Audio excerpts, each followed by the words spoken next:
is called Mercury. The most sophisticated national security code ever created. Once we complete its installation, it's going to be very hard for our adversaries to compromise our communications. And it has just been broken by a 9-year-old boy. Where did you get this number?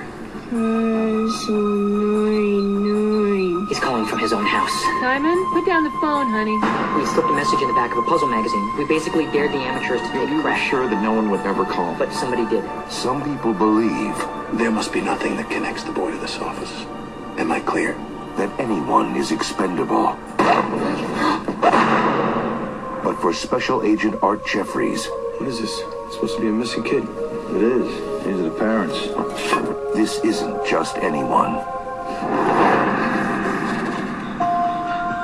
You can come on out now. Nobody's gonna hurt you. Well, my name is Art. I'm your friend. He's autistic. I'm not going to be able to question this boy. Probably not. I'm your friend. See? Art is your friend.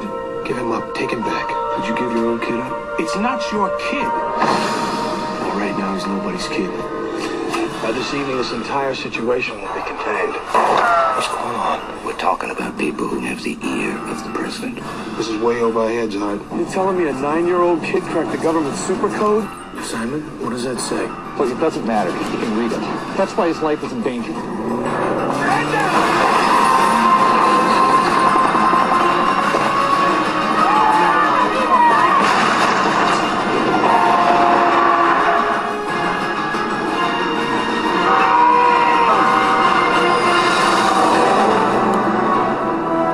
From Universal Pictures and Imagine Entertainment, Bruce Willis, That kid is your responsibility. Whose responsibility is he?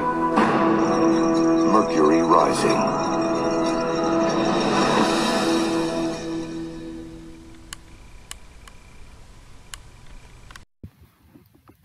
Mercury Rising is an action crime drama thriller movie that was released on April 3rd, 1998.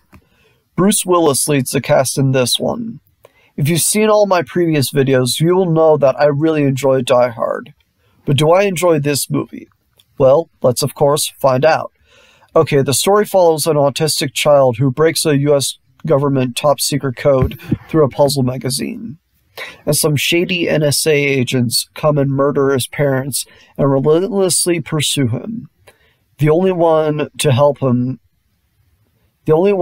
this kid, named Simon, is a demoted FBI agent, Art Jeffries, who goes to great lengths to stop the NSA agents and try his best to communicate with Simon. This is actually kind of a damn good story. One of the main reasons why is because it is a fascinating look at a child with autism. I'm going to tell you guys something that I've never shared before on this channel. I actually do have autism. But I'm actually a lot more high-functioning than Simon in this movie, as you can probably tell. But I feel it's interesting to compare my life to Simon's life. You can tell he has a very intense interest in puzzles and has difficulties communicating with other people. But what makes the portrayal work is that the movie takes his condition seriously and treats it with a great amount of dignity. But at the same time, it does not pretend that Simon's condition has no effect on the people around him, and does hint at the possibility that Art might not be able to talk to him. While that might seem like a stretch, it's actually more likely than you might think. Even though Art knows that he might not be able to communicate with Simon, and he refuses to abandon him and his case, because Art knows that at that moment, Simon has nobody to turn to. That takes a fucking special kind of dedication to do, and it speaks volumes about Art's character. It tells me he has a heart of gold. I think what elevates my enjoyment for this movie is that at its core, this is a movie for adults. it can be pretty rough and profane at times. And Simon is really the only important kid character. Then again, that is kind of expected for a fucking Bruce Willis movie. I even like the character of Stacy. Even though she was not in the movie that much, her brief actions are enough to make her what I like to call a princess in a world of dragons. First of all, she goes out of her way to watch Simon while Art is doing some shit, and becomes one of Simon's friends. Art and Simon later appear at her apartment because they have no place to stay, even though she is pissed off that they break in, which is a little understandable. She does let them stay at her apartment for the night. Even a complete stranger is capable of helping you sometimes. One more thing, it is good that Art decides to visit Simon after a year or two to see how he's doing. Now, the action scenes are not bad, but they're not that good. While you do get some good gunshots here and there, the shootout between the FBI agents and the other NSA renegades is in the fucking dark, and it's kind of hard to tell who is shooting who.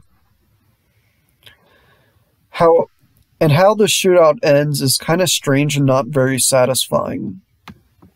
Now, the fight between Art and the main villain is pretty good, and is one of the things that saves the action from being complete shit. Okay, time for the production values. The cinematography is pretty good, and so is the editing, sound, art direction, and set decoration. The music is completely forgettable, and that is all I can say about it. Overall, Mercury Rising is actually a decent movie. It has a fascinating and intense story, and it has some nice action here and there, as well as production values. But the action is not the goddamn best, however. I hesitate to even call it satisfying, but I personally thought that this movie was interesting and was a lot better than you'd think it would be, and a lot better than it had to be. I would recommend at least watching it to see what you think of it. I give Mercury Rising 3 out of 5 stars with the title of Worth Watching.